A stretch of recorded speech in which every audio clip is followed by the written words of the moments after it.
Hi, everybody. Welcome to the final webinar in this three-part series on measuring in-progress efforts, or spotlighting in-progress efforts of leading healthcare organizations and measuring return on investment.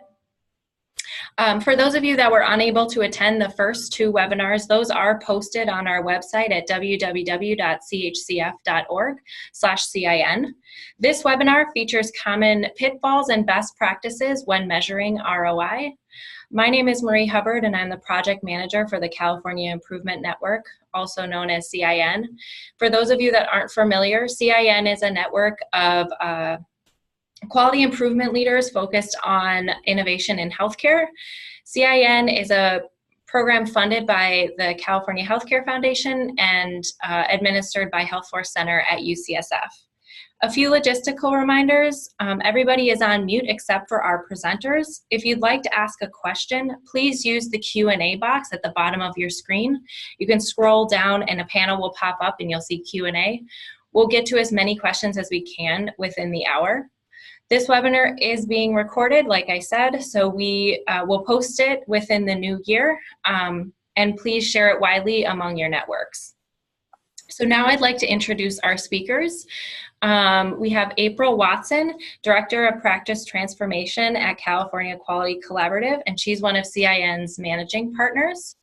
And our presenter is Robert Moore. He's the Chief Medical Officer at Partnership HealthPlan of California, and he's also one of CIN's managing partners.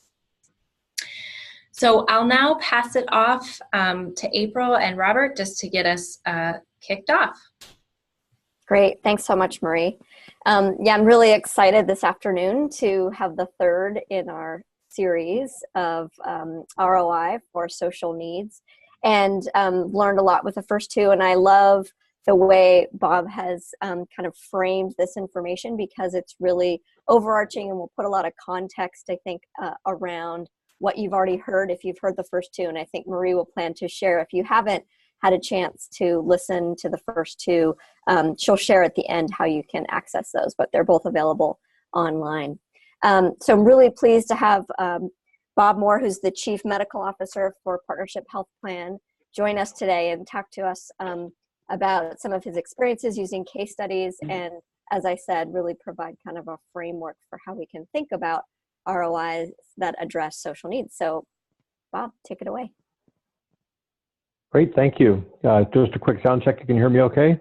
Mm-hmm. Great, okay. Great, well, it's a pleasure to be chatting with all of you today. This is really a continuation of the same theme from the prior two webinars, Contra Costa County talking about its program of assessing for social influencers of health, and also Kaiser Permanente's trial in Southern California of using the Health Leads program with telephonic-based assessment and then referral, which had some very important lessons learned. And one of the things that we discovered when our California Improvement Network met to talk about this topic was there are great challenges with evaluating the return on investment of these interventions. And these challenges sometimes you can rise to the occasion to try to meet the challenge, and other times it leads to people feeling overwhelmed. So this is really an overview of that evaluation process and how to think about it, and some pitfalls to avoid, and to how to look at judging the effectiveness of social influencers of health interventions most effectively. So with that, why is this important? You know, I want to set the frame in a couple ways. The first is, it's very common when I've heard presentations related to social influencers of health, particularly in non-academic settings, for individuals to use a very sort of non-scientific approach. And some key words that I sometimes hear are, when they're looking at the evaluation of an intervention, we were excited to see, we were proud that, although we have no data, we know intuitively that. And those are sort of key words that when I see those words in an evaluation process, it shows that they're more interested in showing something than actually evaluating does something work or not. Some of the actions that you might notice when we're looking at evaluations that are red flags are when selective data is presented. So there might be other data which does not support the hypothesis, which is ignored, and then you look for the small amounts that support the data. Presenting non-significant data as if it implied significance is another issue, particularly when you have a trend towards something being beneficial, but there's not clinical significance, and implying that somehow this means that it is somehow indicative of anything without understanding the clinical significance. We'll talk about that a little more later. And then another common issue is spreading an intervention with little evidence of effectiveness, and where there's perhaps no evaluation or a limited evaluation that doesn't show whether there's return on investment, but then deciding that, well, we just think it's the right thing to do, so we're going to go ahead and spread that. And the big risk of that, as you'll see in the next slide, why is this? Is that, in real life, there's competition for scarce resources. Funders have to decide how to spend their resources. And if you spend your resources on expanding an intervention that is unproven, then you may be crowding out other interventions which would be effective, or you're not considering effective interventions that you should be using. And more importantly, when the resources get scarce again, when you're unable to prove that your intervention is useful, it's going to get cut by someone who's rationally looking at this. So having that evaluation is really critical in this environment. And that's the environment that funders are looking at, such as health plans if they're funding these things, government entities, as well as grantors. So if you take the perspective of a provider of services without understanding that, and you just advocate for something because it feels like it's the right thing to do, just know that that funder is looking at other competing ways to spend the money. And then it's very important to think about what is the goal of an evaluation. And if your goal is just advocacy and you're just going to pull out the data that supports your argument, that will be, it can be a sort of a funder with savvy will recognize that and say, that's not really sufficient. And one important goal for evaluation should always be to understand, did it work or did it not work, and what worked, and why did it work, or why did it not work? Because that leads to that decision. Do you do small tests of change and keep tweaking it versus do you spread it? And the only way to know that is to have those evaluation components that breed understanding. So in sum, a premature advocacy for a particular intervention can impair the evaluation plan and can ultimately lead to a decreased adoption of that intervention with any potential benefits. Let me pause now and see if for April to field any questions. Yeah, Marie, are you seeing any questions come through so far? Nope, none at this time. Okay, we can keep going. Okay, great. So I'm going to talk about some pitfalls, sort of a summary of some key pitfalls, and then look at 4 key concepts and illustrate them with 3 case studies, and then end with some best practices. So to start with, going through some major pitfalls in evaluation. First, in the design of evaluation, and I'll take each of these and describe them for a minute or two. The first design pitfall is not looking at previous studies before designing and building your program. So and it's really important to step back and understand what analyses have been done on the intervention that you're planning elsewhere and what the results were, because you want to build upon that in order to tweak the program, make it better, and ultimately see if there's a previous evidence base that you're going to draw upon. So if you have a bad study or a study that shows no benefit, and it may be very exciting, they may describe it in very glowing terms, but just be wary of that. That means you need to do your own more robust study of whether there's a return on investment. Secondly is, even if there is a previous study of a particular intervention that you're looking at in the design phase, just because something's published doesn't mean that it truly is high quality evidence base. There's a lot of poor quality evidence out there. We'll talk more about that in a bit. And a corollary to that is, if a particular intervention, let's say it's a very high quality intervention, and it's a great evaluation showing a wonderful return on investment, but it's done in a particular setting, let's say in a hospital setting, and then you decide you're going to adapt that and do that in a health center setting. In that completely different setting, you can't assume that you're going to have the same benefit as the person who published the study. So you need to start over and do your own evaluation of an intervention in a new setting to make sure that it really does work. So when you change the setting or change some other vital parameter, don't say, well, it's evidence-based, it was done before, therefore it's by definition good. You have to evaluate it. And then, of course, remember what I mentioned before about bias, forgetting the scientific method, being swayed by emotion or conviction rather than thinking about it logically. And be aware of statistical manipulation of the data presentation to make a case for spread, as I mentioned before. In terms of inadequate evaluation, there's several possible pitfalls. One is not doing any ROI evaluation at all. And this can be done because the designers say, well, it's just too hard. You know, we can't really figure out how to determine if there's a return on investment. But again, we think it's such a good intervention, we'll just do it. And because we think it's good, and we can kind of make a logical argument or a rational argument that it should be good, but we're not going to study it. Another pitfall is designing an ROI evaluation, but it doesn't answer the right question, and it doesn't answer what worked and how well it worked. So, you might design it so that you get statistical significance, but a minimal effect, for instance, which we'll talk about later. Third, if you're really committed to doing a good evaluation, underestimating the time and resources that really takes.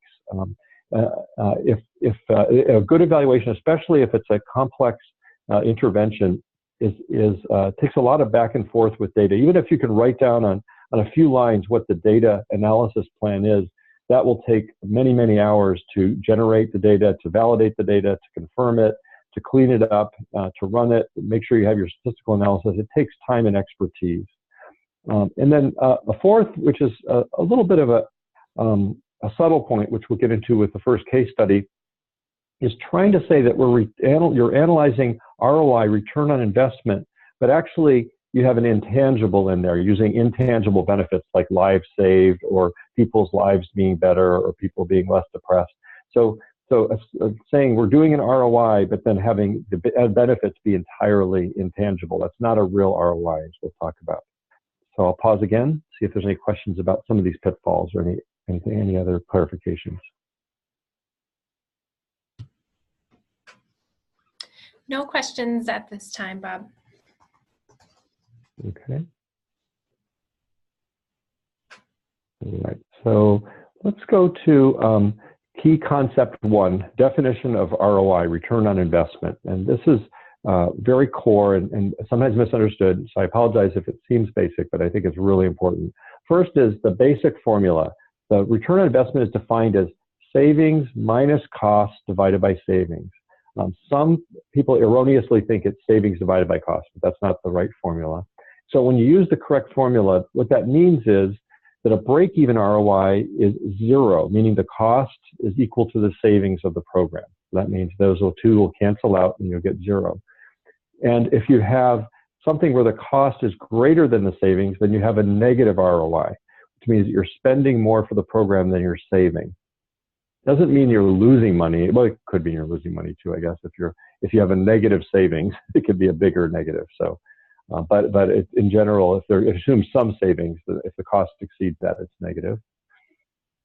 And as an example, one common way to present ROI, if an ROI, for instance, if you say of 1.5, if you were to verbalize that in a way that people understand, you might say for every $1 spent, $2.50 is saved. So the net savings is $1.50 over the cost, which is $1. But the total savings before subtracting out the cost was $2.50. So that's the concept. And let's take a look at a particular case study that is a social determinants case study, which I like to illustrate this. And this is the case study of the Nurse Family Partnership Program. This is a program of intensive prenatal and postnatal home visitation by nurses. It targets low-income mothers and their firstborns.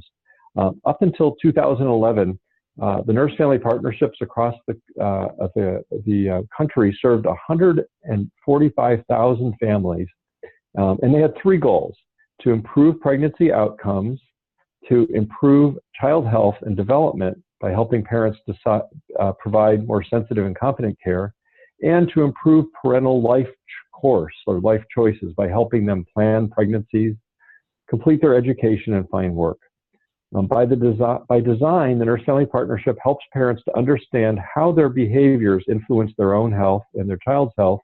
It enables them to change their lives in a way that protects them and their children more effectively. It is staffed by nurses, and it's been subjected to a very nice, robust evaluation process, which is not inexpensive, but it gives us some great data, but it's going to illustrate some neat points.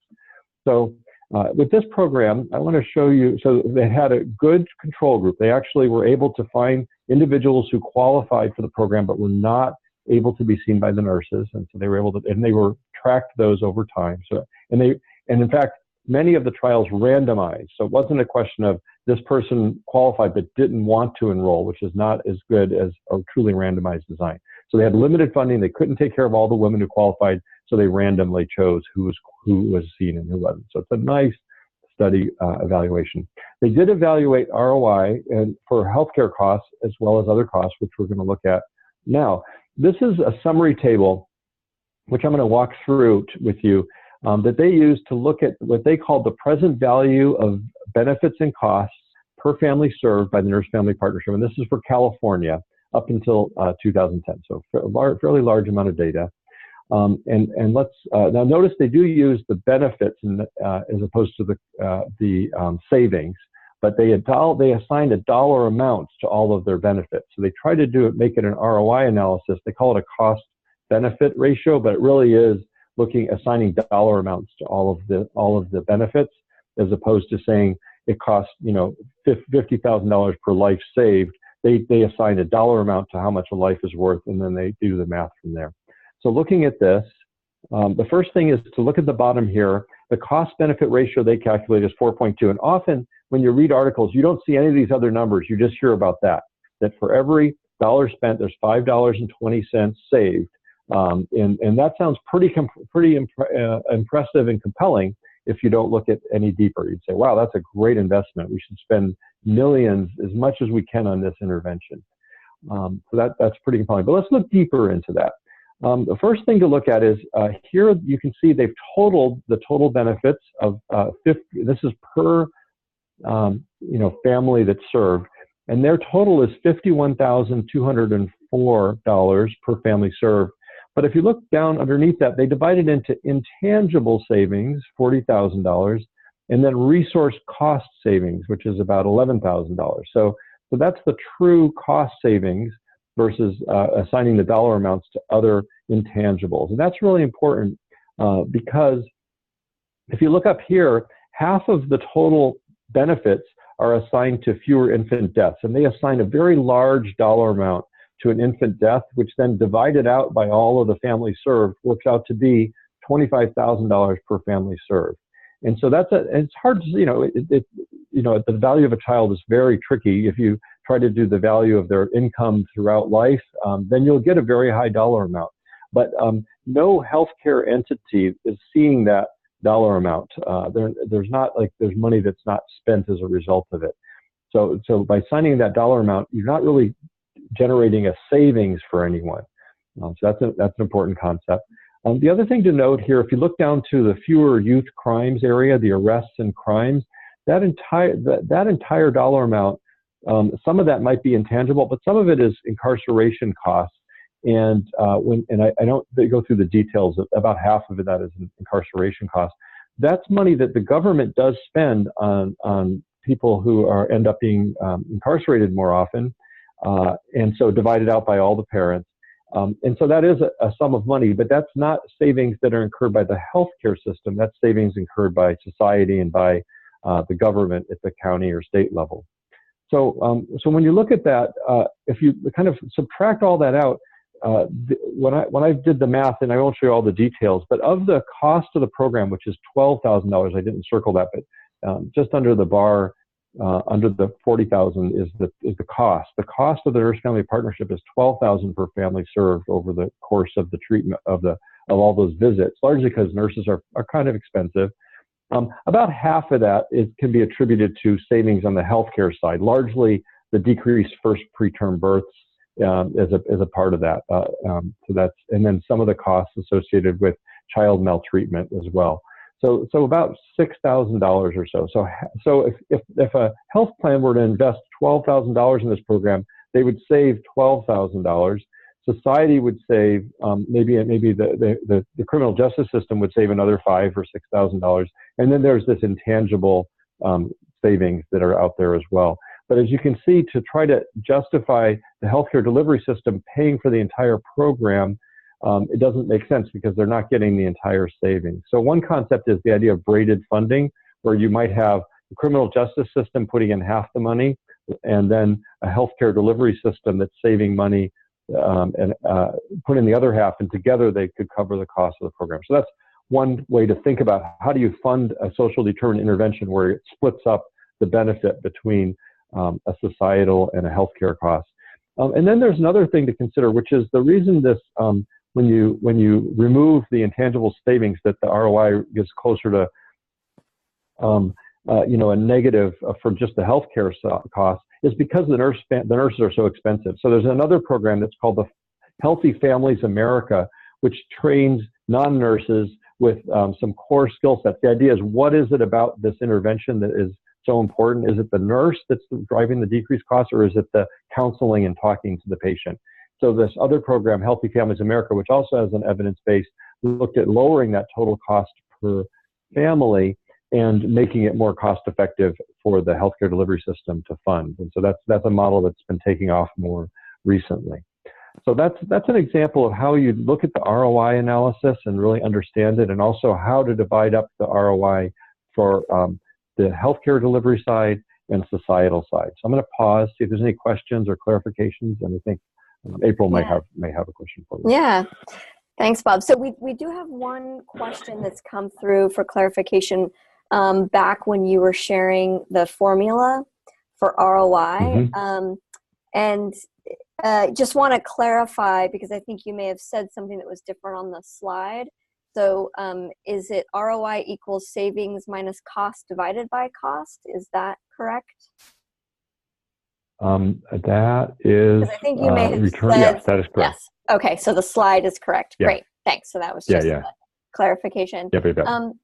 And then I was going to ask a question about kind of resourcing. So, I see some participants on the call from maybe smaller organizations that might not have the level of resources to undertake something like an ROI evaluation that you're describing, a department of researchers, for example, and biostatisticians, and all that's involved, all the resources that you need. So what's your advice for those organizations that don't have that level of resourcing to undertake this?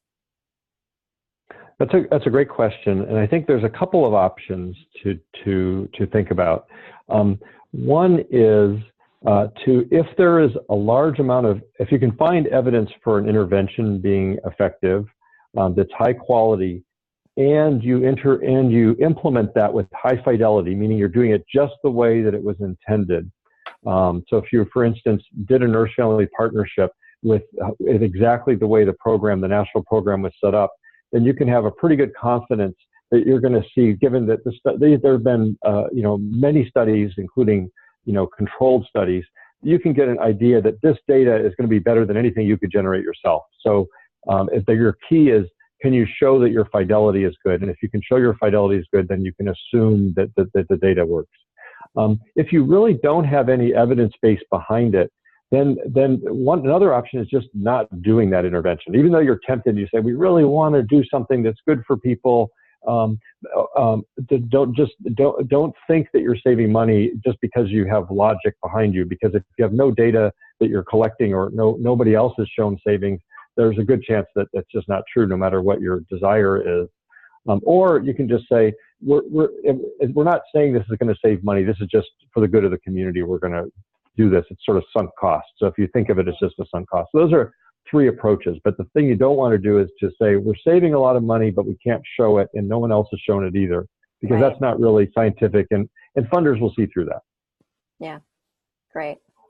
So a couple more things have come through as you're speaking, and one I think relating to a comment you just made, but Jennifer Hone made the comment that this project strikes me as an important justification for cross-silo work at every level. It's clear that until the incentives are aligned, society is going to have a challenging time winning at these endeavors.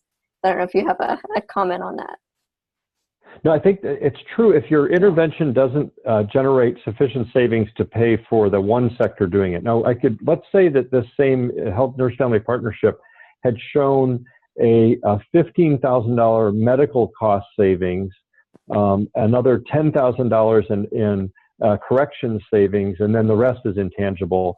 Then there's a positive ROI for the medical part. One could make the case that it's so much work for all of us to cooperate. But it still saves the healthcare delivery side. And I should say, just anecdotally along those lines, Partnership HealthPlan is looking at implementing the substance use disorder benefit and kind of subsidizing that above and beyond what it costs to provide the benefit and what the state's going to reimburse for it, because the healthcare costs associated with individuals with substance use disorder is so high that we're going to save just on the healthcare costs alone enough money to cover the cost of providing that benefit. So even though society is going to benefit too, there's going to be less people arrested and so on, the healthcare cost alone could justify it. So rather than waiting and trying to have that difficult task of coordinating it, we're willing to push forward. Now, I should say in other countries, things are much more aligned. If you go to Europe, the money comes from the local government. One part goes to public health, another part goes to, the healthcare delivery system, another part goes to social services. So they're the integrator of that. Unfortunately, in the United States, because the pathway of money is so disintegrated, it's harder. You have to do a lot of memorandums of understanding and trying to get cooperative agreements. It's a lot of work to try to make it happen. Great, thank you. So I move on to the next. Yeah, let's move on for now. Principles? We can pause it. Okay, that sounds perfect. So I'm going to do two key concepts with the next case study. The first key concept is regression to the mean. And the key question here is this savings real? And let me give you an example of, with a particular intervention. Let's say we did a social determinants intervention where we were intervening and giving people housing, and we found that their inpatient hospital costs dropped with that intervention. So here's an example. This is pretend data, but this to illustrate the point. And you'd say, wow, this intervention of providing housing to the most high-cost individuals really saved money. But the issue here is when you start with people who are the highest cost, they're at the end of a bell-shaped curve of cost. Those people, if you do nothing, will get less expensive over time. And so if you were to look at a control group, one of two things might happen. The first is that your control group might, of individuals who were not housed but were also high cost, might have had a decrease in cost because of regression to the mean, but it's not as much. And this would confirm that there's a net benefit that's quite substantial in terms of decreased hospital days, hospital costs, that is attributable to your intervention. However, if your control group, it shows this, where your control group is exactly the same decrease as the intervention, then the entire decrease in cost was due to the fact that expensive people over time become less expensive, because they move in from the top being at the top of the bell-shaped curve. And your intervention, even though it looked like it in the absence of control, it made a big improvement, it had no net benefit for individuals. So this concept is super important. And the key thing is when you start with statistical outliers as your starting point, your performance moves towards the average without intervention. So super important concept. And that's what the regression of the mean is. And I know many of you have probably heard this before, but hopefully this is such an important concept that even people who know it sometimes forget about it. So the second concept, before I get into the case study that illustrates both of these, is something called Bayesian Inference. And the idea here is when prior studies can help you be confident of a result. And the Bayesian is named after Reverend Thomas Bayes, who lived way back in the 1700s when when there was the sort of rational revolution in England. And actually, this is not a picture of him. No one knows what he looks like. This is just a random picture 100 years after he died that somebody drew. But anyway, he came up with this theorem, which I think is pretty impressive when you consider how long ago it was. And I'll kind of walk you through this. This is the summary of it. The idea here is, and don't be too scared by the math, but is that we're going to start with the evidence that you have and the prior probability. So let's say the prior probability of some savings event occurring. Let's say you looked at Kaiser's presentation last week and you said, you know, for the Medicaid population, they had a decreased utilization of 12%. And so that's my prior probability that this intervention, this telephonic based, health leads, is about a 12% savings. But now I'm going to do the intervention and I'm going to gather my own evidence. That's the lower part, the P sub D on the bottom. And my evidence, it's not quite as statistically significant, but it also is showing that trend towards some savings. And if you take those two factors with the likelihood formula, you can get what's called the posterior probability, which is saying that the true likelihood of savings is influenced by your prior probability and the evidence. So if your evidence by itself isn't strong enough to show that you have savings, if you know from other studies that there are savings, the two together give you a higher confidence that there are net savings. So that's the general concept. So it's Bayesian inference. And let me just give you an example of this. So, and this is from an intensive outpatient care management program, which is not a social determinants program, strictly speaking, although many of the case managers do address social determinants of health. This is a care management program that we have a partnership where we actually pay health centers to provide a care management team composed of nurses and social workers and community health workers that focus on the highest cost patients and try to reduce their hospital costs, largely by reducing their hospitalization. So, but trying to help them out, provide, whether it's help them with housing, whether it is help them learn about their disease process, kind of whatever they need to have happen, steer them towards substance use treatment, you name it, they work on it, they try to find where the person is at. So that's the general program.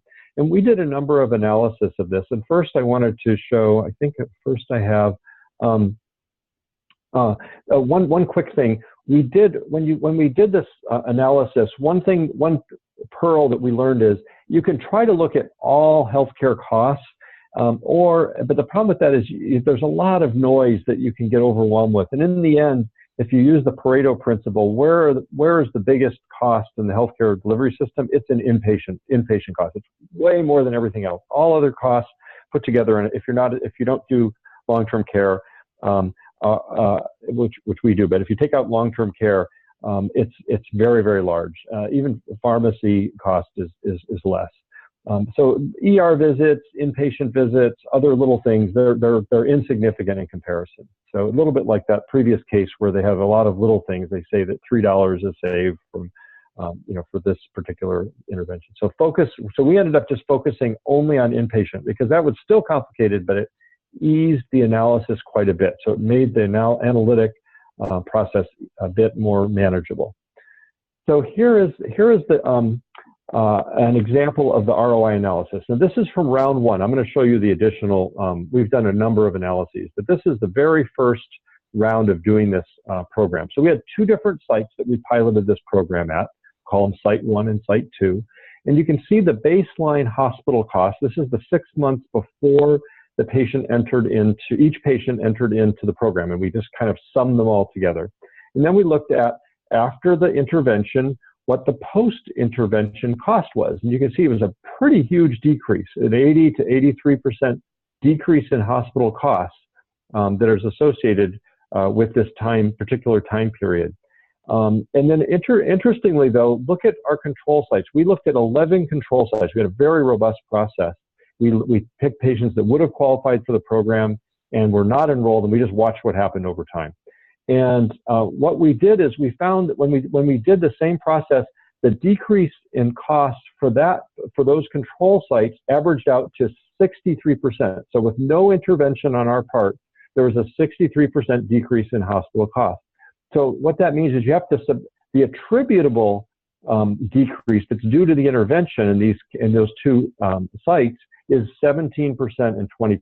So even though there was an 80% decrease, 63% of that decrease is regression to the mean, and only 17% was attributable to the intervention, and for the second site, 20%. However, unfortunately, the standard deviation was large. It was about 44%. And so look at the range, the 95% confidence interval. So the 95% confidence interval ranges from the cost was higher afterwards by negative 31% to maybe there was a 37% savings. And ditto with the other. And the reason that they both max out at 37, you can't save more than eliminating every single hospitalization. This is a key concept. You know, if you're looking at hospitalization as your major driver, the best you can do is to keep every single patient out of the hospital completely. And unfortunately, that maxes out at a 37% interval. Even though the confidence interval went beyond that, you can't go beyond 100% savings. So that's pretty. So really, if you look at this, you cannot say with any certainty that this had an effect. Right? The confidence interval crossed zero in both cases, even though it looks so impressive. So this is a good example of regression to the mean and the hazard of trying to draw a suspicion of this. And maybe just because this concept is different from the second concept, I'll pause for a second here, talk about this, then we'll talk about the Bayesian inference implied in this case. So let me pause for April. Yeah, I haven't seen any new questions come through. So yeah, why don't you go ahead, Bob? Okay, good. So the same case, we also looked at, so after we did that first analysis, we said, well, looks, again, it doesn't really look promising. We had a small number of data. We really need to increase the number of people that are in the program so that we can get to a possibility of narrowing down that confidence interval so that, to see if there really is a savings or not. So in the end, we've done, over the life of this program, as it's grown and grown, we've done 6 different analyses of the data on this. And I've summarized them here. There's a lot of information behind this. And I should say, before doing this, before we started this program, we had investigated and seen and read articles about programs similar to this. There was a really wonderful analysis that was published about a similar program that showed us a savings of hospital costs. So we had that pre-probability that there was some savings going on that helped us get past these first couple analyses when we did not have statistical significance. So if that makes sense. So we could have at ROI number 1 said, it doesn't cross statistical significance, let's just shut down the program. But we knew that other researchers with larger populations had seen savings, so we knew that if we needed to get larger population to see if this was really true or not. So we continued the program, and these are the sequential return on investment analyses that, using the formula, and I show whether we did it or we did externally validated, and so we had a whole, and we actually, I don't have it here, but each one of these had a slightly different way of doing the control groups because as the program evolves, you don't have the same group of people that are no longer being utilized. So our control group, for instance, in our ROI number 1, they ended up all being intervened upon by the end of 6, most of them. So we had to choose a different control mechanism. So we had to. So these are not apples to apples. And you can see that a couple of them hit statistical significance, number 3 and then number 6. And we did have JSI help us with number 5. It was a very extensive analysis that they're hoping they've done some presentations but haven't published that yet. And then we did find out some other things. JSI was able to do some subgroup analysis by doing some in-depth. And one of the things they found was that if you looked at the subgroup that had serious and persistent mental illness, that they had no benefit from the program. That the benefit was from the folks, if you pulled them out, the group that remained had a larger benefit than that 0.4. Overall, it was 0.4, but it was larger if you pulled them out.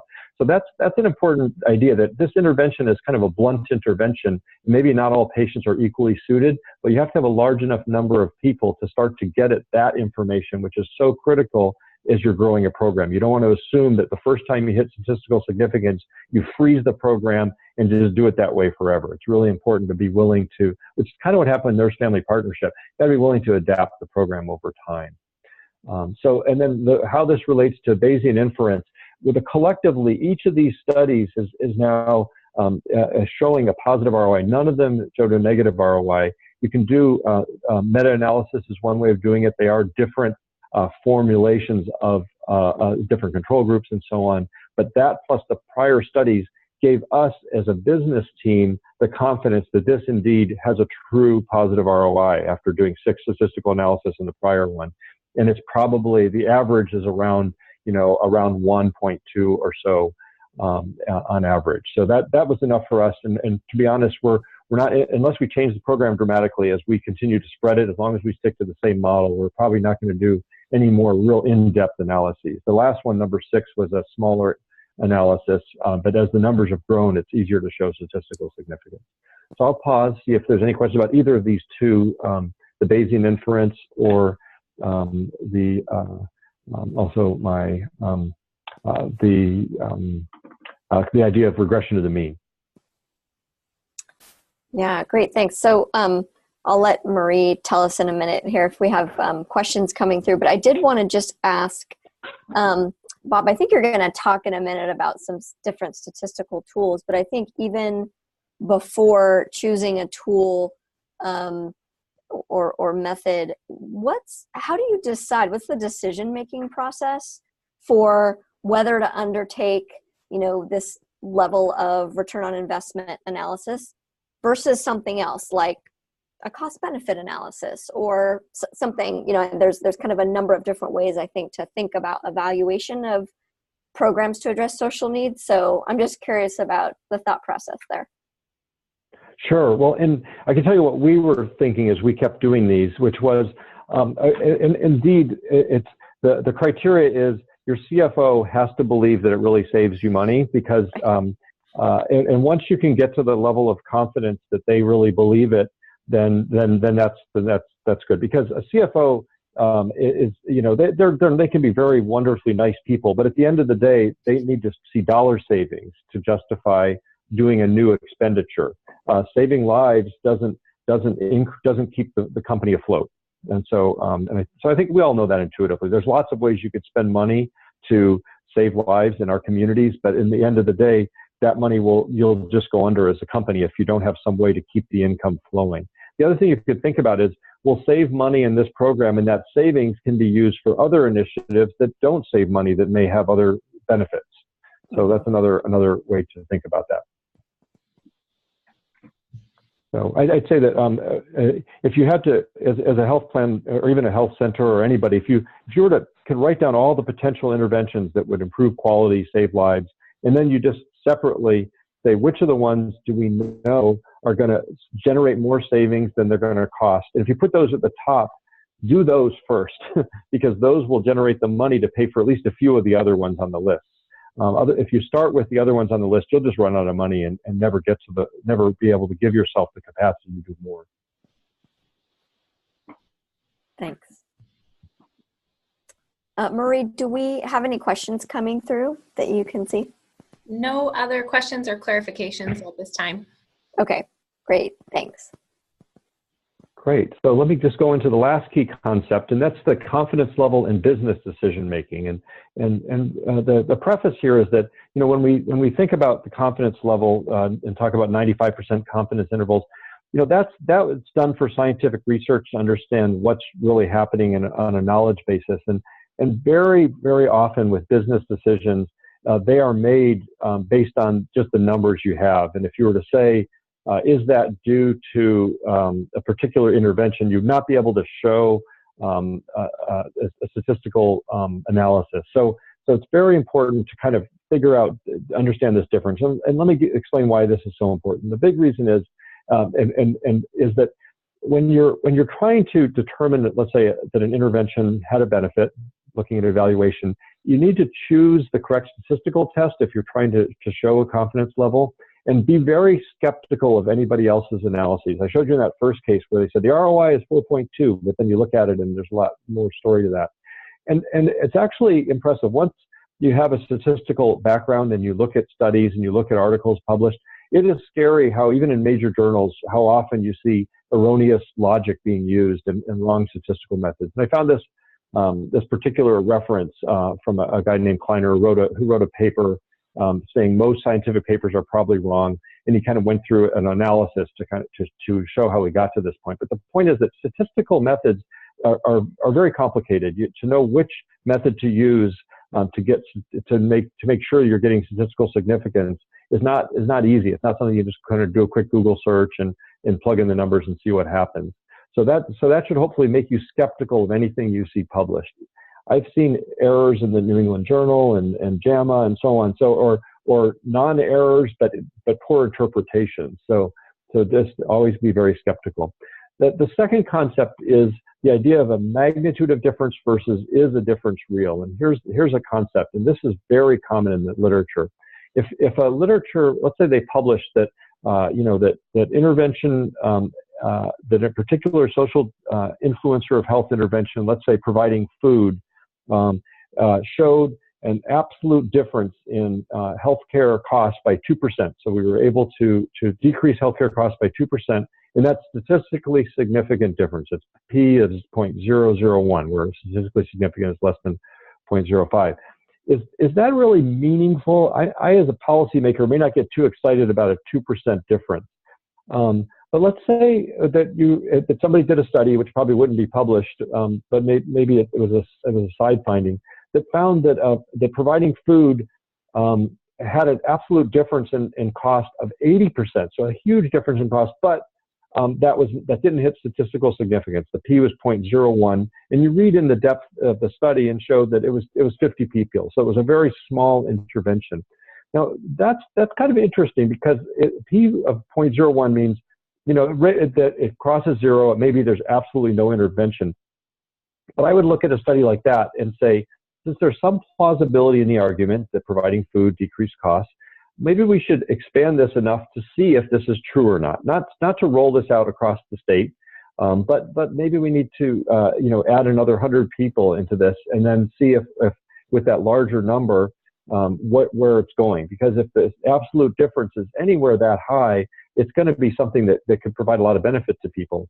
But we need to run some more numbers to see that. So that concept of and look closely when you look at when articles publish, they often publish the p-value, but you have to dig into the article sometimes to find out what the absolute difference is and decide for yourself, is that worthy of your investment? So again, I'll stop here and see if there's any question about those 2 points. Doesn't look like we have any questions or clarifications. All right. So the case study. This case study is about the Transitions Clinic program, which I'll describe first. It's formed in 2006, the Transition Clinic Network. It aims to improve care coordination through direct referrals from correctional agencies and to engage patients in primary care within 1 month of prison release. It supports the healthcare systems by helping clinics provide effective care services to chronically ill people after their release from prison, develops multidisciplinary medical teams that include trained community health workers who have a history of incarceration to build that critical element of trust, and they advocate for policies to improve this population's health at a bigger level. So that's what the program is. And there is one article published in the American Journal of Public Health in 2012, and I just pulled the abstract because it has all the key elements here. The full article you have to either pay money for, or you can call the authors and they'll send you a copy. But I'll just make a couple comments and then we'll walk through this abstract. First is when this program has spread out other places, they have used a very high fidelity replication. Remember we talked about this before. So they've done a study, they've done a return on investment analysis that we'll talk through. And then as they spread the program, they have a process to make sure that each new program is using the very same methods as the mother program. So that makes you more confident that the data that is found in this study applies to you. And they also had a control group. But interestingly, if you look at the control group, we'll talk about that in a second. That's very critical because it does have an impact on what you found. So let's walk through this. The objectives. Let's go through the objective section first. They had individuals. They compared two interventions designed to improve primary care. They had the transition clinic, where they had primary care-based care management program with a community health worker. And their control was not just the usual, somebody's released from prison and they're on their own. They didn't do that. They did expedited primary care, which is important because it could be that if you had a third arm, which was people released from prison and had nothing else happen, that you might find that expedited primary care alone, if that's the control, has a giant benefit. And then the big question is the additional cost of doing this robust transition clinic worth the cost versus just getting them into primary care initially? So that's a question to kind of put a little tab on and note that. So they actually randomized the population, which is great. So they did a randomized trial, 200 prisoners who have a medical condition. They described that. And then they looked at the outcomes using a pretty good methodology. And what they found, and they were looking at primary care utilization, emergency department utilization, and they don't list here, but they also did look at some other things. They did look at inpatient utilization as well. And then for their results, so they just published two of them. They just pointed to two here. One was, they said there were similar amounts of primary care utilization. Look at the number here, 37.7 versus 47. That seems like a pretty big difference. You might say, wow, that's actually, it looks like they may have decreased primary care utilization, but look at that p-value, 0.18. So statistically, those are equivalent. And this particular author, they were very robust about not trying to call things out as being important when there was no statistical difference. I appreciate that. And then they looked at what happened with emergency department utilization, and they did find a decrease from 39.2% down to 25.5, and their p-value was 0.04. And so they concluded that having their intervention versus just expediting primary care decreased emergency department utilization. Now the question is, and it looks like it's statistically significant. And the magnitude, I would say most of us would look at that magnitude, and if it is a drop from 40% to 25, that's a respectable magnitude of difference. That would get my attention as a person trying to figure out ways to reduce emergency department utilization. But how about the ROI calculation? So I was able to dig out of this article and others some data to help us do that. So it wasn't published up front, but and here's the ROI calculation that I came up with. In a later article, they published that the savings in ED visits amounted to $912 savings per patient in the program per year. And if an average program enrolled about 50 patients, and the average program cost, all-in cost, including administrative expenses, not just the community health worker, but the doctor supervision and some other things, was about $125,000. Then if you do that ROI math, you get a negative ROI, so negative 0.6. So what does that mean? That means that the cost of the program is more than the savings. But it's not huge, it's 0.6, it's not many-fold, but it is more than the savings. Now, if you were to look at this and say, wow, how could we make this so that it actually did save money, just this ED visit? And there's a couple things you could do. One is take care of more patients. If you increase the patients above about 110, then it's a break even, 110, maybe 120.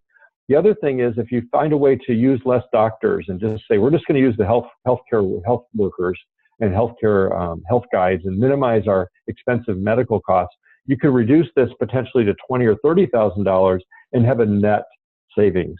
So looking at the data, knowing the statistical significance and knowing the magnitude of change is very helpful and interesting, but doing the ROI analysis gives you more information about how you might tweak the program when you're implementing it.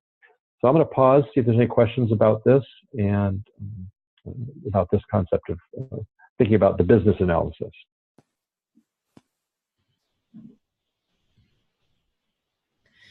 No questions at this time. I am going to just, for the attendees, pop up a poll. Please take the poll whenever you get a chance. We've just wanted to call that out before we jump into the best practices. Yeah, and Bob, Great. I'm just going to ask a question here about, Sure. I keep kind of thinking as you're talking through the different concepts and case studies about audience and how audiences vary for the return on investment analyses. And so what's your advice on how, that might change depending on an audience? So say, there's like the health plan versus, I don't know, a city or a state government. What might you change about the communication or even the model itself, depending on how audiences vary for this? That's really important, because I think that if you're looking at people who have a lot of understanding of statistics and a very laser-like focus on making sure that there is, savings that will cover the cost of a program, then it's really important to have this understanding of the ROI. But obviously, when you're talking to policymakers, many times a strong story is helpful as well. Now, I don't think policymakers, they can be sometimes swayed completely by a strong story and will fund lots of things. But again, when times get tough, when the budget is tricky at the state level and people start looking for ways to cut, the first programs to cut are going to be the ones that haven't shown a demonstrated return. So there's a little bit of a hazard of funding programs that haven't shown that benefit, even if your audience is a little different. I can just, my wrap-up slides are just a couple of minor points. Let me do that before we reach the end of the hour, and then we can see if there's any more questions.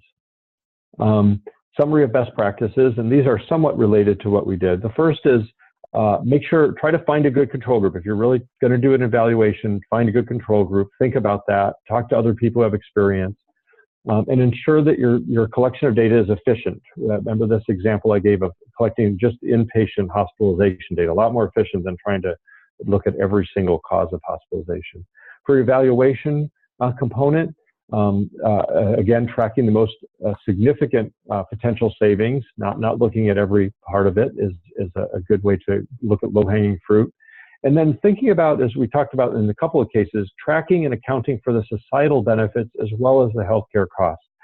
Going back to that transitions clinic, they did look at the recidivism rate, which would have an impact on societal costs. Interestingly, compared to their control group, they didn't see a change in the recidivism rates that reached statistical significance in the study they did. I'm not sure that there have been other studies that have shown a change in the recidivism rate with case management. So it'd be interesting to see as they do more data if that shows out. And then remembering that a cost-benefit analysis when you're looking at intangible benefits is probably better than ROI, because you're being more honest. So if you say, for every $10,000 invested, we saved one pregnant woman. Then you're looking and you're able to compare that to other potential interventions that save lives. It's a good way to do it, but it's not dollars that are actually saved by the person investing it. That's a societal benefit, and that's where the government role comes in. When the government decides, are they going to pay for mammograms for everybody? Are they going to pay for pap smears for everyone? They look at that type of, they sometimes look at that type of data.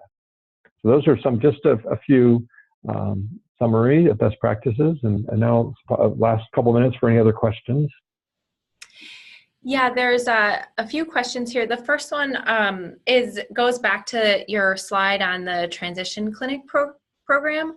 And just a little bit of clarification, why isn't the cost number a per patient cost in the equation? That's a great question. That's another way of doing that. What I did is I multiplied the per patient savings by 50 because that was the typical size of the program. Interestingly, if you fund a program that is where the funding is fixed, but the number of patients may vary, so you don't know how many people they're going to enroll, for instance, up front.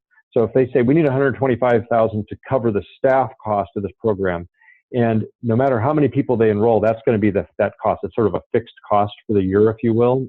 It's not a variable cost. Then that can be done. If it's strictly a variable cost, then you would want to use that variable cost for your ROI analysis. That's a great question. But if your fixed costs dominate, then it's better to put the fixed costs and multiply your savings to make them comparable. It's a great question. Great. Let's try and sneak in one more question, which is, what's the difference between a cost-benefit analysis and an ROI analysis?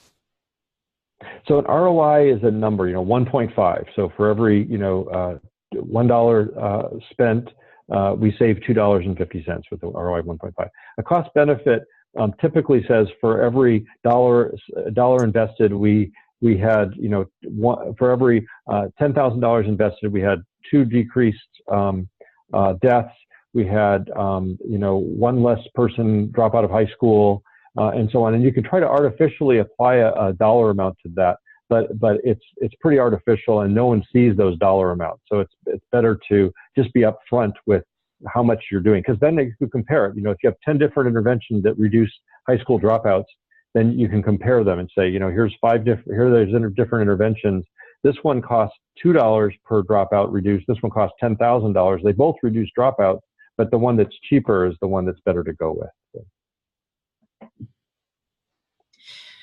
Well, great. Thank you so much, Bob. And thank you, April, for facilitating. And thank you to all those attendees who jumped on the webinar today. Again, this webinar was recorded, and the recording will be posted sometime in the new year.